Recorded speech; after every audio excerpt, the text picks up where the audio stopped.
जय हिंद। नमस्कार साथियों, कैसे हैं आप सभी। आई होप आप सभी बढ़िया होंगे, स्वस्थ होंगे, मस्त होंगे। आज के सेशन में हम देखने वाले हैं chapter number 2 inverse trigonometry function यानी कि प्रतिलोम त्रिकोणमिति फलन। जितने भी स्टूडेंट क्लास 12th की मैथ को पढ़ना चाहते हैं और उनके पास समय बहुत ही कम है क्योंकि बोर्ड एग्जाम आपके बहुत ही करीब है, आपके पास मानकर चलिए 20 से 25 दिन ही है जिसमें आपको कॉन्सेप्ट भी क्लियर करनी है, प्रैक्टिस भी करनी है, मॉक टेस्ट भी लगाने। तो इतना सब मटेरियल लगभग हम आपको एक क्लास में ही प्रोवाइड कर रहे हैं। जैसे कोई चैप्टर है उसके मोस्ट रिपीटेड क्वेश्चंस आपको दे रहे हैं, साथ ही साथ इंपॉर्टेंट क्वेश्चंस भी दे रहे हैं जो आपके एग्ज़ाम में आ सकते हैं, है ना। तो ये सब चीज़ें आपको यहीं पर प्रोवाइड करी जा रही हैं। अगर आप ये 10 या 20 मिनट की क्लास देख लेते तो निश्चित ही आपको बोर्ड एग्जाम में बेनिफिट देखने को मिलेंगे।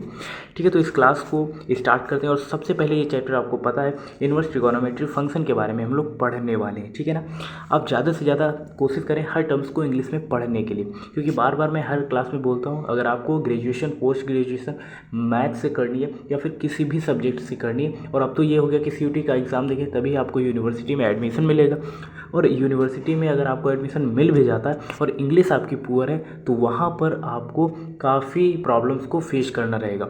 इंग्लिश की वजह से आपको काफ़ी दिक्कतें आ सकती है। ठीक है ना, तो अभी से थोड़ा सा इंग्लिश को ज़्यादा मजबूत करने का प्रयास करें।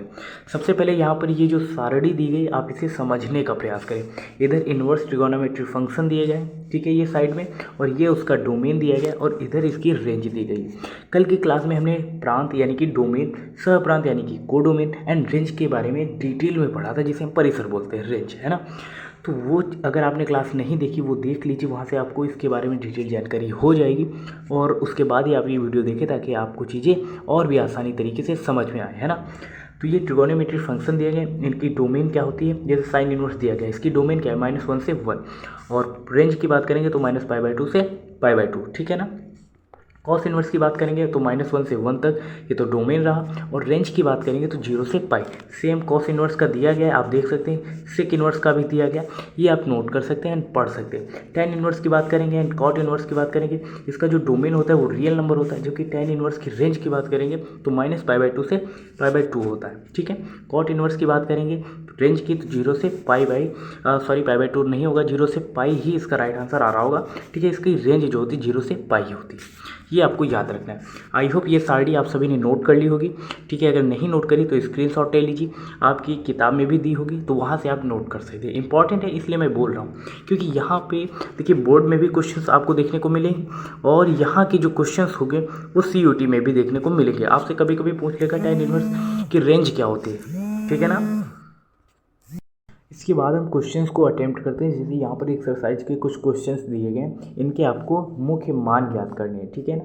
अब जैसे पहला क्वेश्चन दिया गया साइन इनवर्स -1/2, इसका मान आपको ज्ञात करना है। अब इसके लिए आपको इसकी क्या पता होनी चाहिए, रेंज पता होनी चाहिए, यानी कि परिसर आपको पता होना चाहिए कि परिसर क्या है, इंटरवल कहाँ से कहाँ तक है, तो -π/2 से π/2 के बीच में। ठीक है, इस इंटरवल में आपका अगर आंसर आ रहा है तब तो सही है, अगर नहीं आ रहा है तो आपको वहाँ पर -π से करके आंसर निकालना रहता है, जैसे कॉस के मामले में होता है। ठीक है, तो ये क्वेश्चन मैं आपको बता रहा हूँ, साइन इनवर्स -1/2 ये, ठीक है ना। अब हम इक्वल में x मान लेते हैं, ये आपको याद रखना है। ठीक है, इक्वल में हम x को क्या करते हैं, मानते हैं। अब ये तो इधर पक्षांतर करने पर आ जाएगा, साइन x बराबर -1/2। पक्षांतर करना तो आप 9th से सीख रहे हैं, आई होप 9th क्या 6th से सीख रहे हैं, है ना। तो साइन x बराबर -1/2। अब आपको सोचना है कि -1/2 साइन के कितने अंश में मान होता है, तो ये तो आपको पता है, साइन π/3 नहीं π/6 में, यानी कि 60, इसको डिवाइड करेंगे तो 30 आ जाएगा, है ना। तो π/6 में इसका मान होगा 1/2, ठीक है ना। अब यहाँ पर माइनस लगा तो हमने माइनस लगा लिया। अब साइन से साइन क्या हो जाएगा, कैंसिल हो जाएगा बाय लेफ्ट कैंसिलेशन प्रोसेस। हालांकि हम कैंसिल नहीं करेंगे क्योंकि यहाँ पर थीटा की बात कर रहे हैं, तो हम यहाँ पर क्या करेंगे, कंपेयर करेंगे, तो x की वैल्यू क्या आ जाएगी, x की वैल्यू आ जाएगी -π/6, है ना। तो ये आपका आंसर आ रहा होगा। सेम प्रोसेस पे हम कॉस का मान निकालते, जैसे वहाँ पर दिया गया था कॉस इनवर्स √3/2। ठीक है, इसका मान निकालना है, हम बराबर में x मान लेते हैं। पक्षांतर करेंगे तो ये क्या हो जाएगा, cos x आ जाएगा √3/2, ये रहेगा। अब आपको सोचना है cos का मान √3/2 किस में होता है, ये तो होता है भाई 30 में, यानी कि π/6 में। अब यहाँ पर x से x यानी कि थीटा से थीटा हम क्या कर रहे हैं, कंपेयर कर रहे हैं, तो x का मान कितना आ जाएगा, π/6 6। अभी समझ में आया ना। तो इस तरीके से ही क्वेश्चन को क्या करना है, आपको सॉल्व करना है। यहाँ से 2 नंबर में क्वेश्चन पूछा जाएगा, अगर आप ये तैयार कर लेते हैं इन्हीं में से 6 में से कोई एक देखने को मिल जाएगा, ठीक है ना। उसके बाद one of the most important जो काफ़ी बार एग्जाम में पूछा गया वो ये रहा क्वेश्चन 13। साइन इनवर्स एक्स बराबर वाई दिया गया, इसकी आपको रेंज बतानी है। और साइन इनवर्स एक्स की अभी मैंने आपको रेंज बताई थी -π/2 से π/2, ठीक है ना।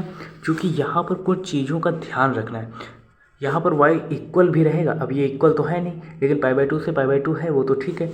ये भी नहीं होगा, π/2 है नहीं, π/2 है नहीं, π/2 इसी में रहा और इक्वल भी है, यानी कि ऑप्शन बी क्या हो जाएगा, राइट आंसर हो जाएगा।